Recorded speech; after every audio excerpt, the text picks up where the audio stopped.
Kaandika tunda la Roho Mtakatifu. Kwa hiyo tutaangalia kadha wa kadha ili tukazaa hapa kupitia tunda la Roho Mtakatifu. Umesikia au umejifunza mara nyingi kuhusiana na tunda la Roho Mtakatifu, lakini leo natamani ni kutazamishe kwa taswira nyingine au kwa maana nyingine ambayo itakayotufanya tuweze kufahamu Roho Mtakatifu, itakayoweza kumjua Roho Mtakatifu na kwamba akiwa ndani yetu kazi yake hasa ni. Kwa hiyo Roho Mtakatifu anapokuwa ndani ya mtu, manake ni msaidizi wetu. Kwa kama ni msaidizi wetu, manake sasa nini? Manake ni kiongozi, anaelekeza na mnafanya nini ili uweze kushinda. Sasa nimeandika hivi ya kwamba tunda la Roho Mtakatifu ya kwamba ni kuwepo kwa matokeo ya mabadiliko ya kiroho.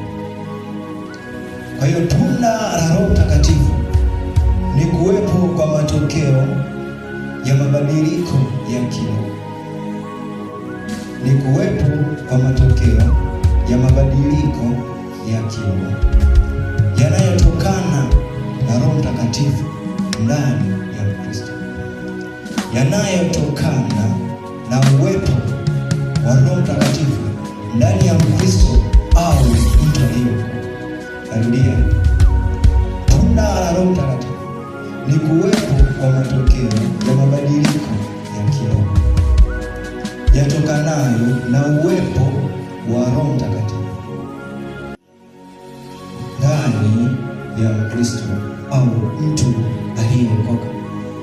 Kwa hiyo nataka nikutazamishe kwa taswira nyingine ya kwamba tunapozungumzia tunda la Roho Mtakatifu likikaa ndani ya Mkristo, manake ni mabadiliko ya kiroho, manake kuna ongezeko au kuna uwezo ambao unajazwa kupitia Roho Mtakatifu.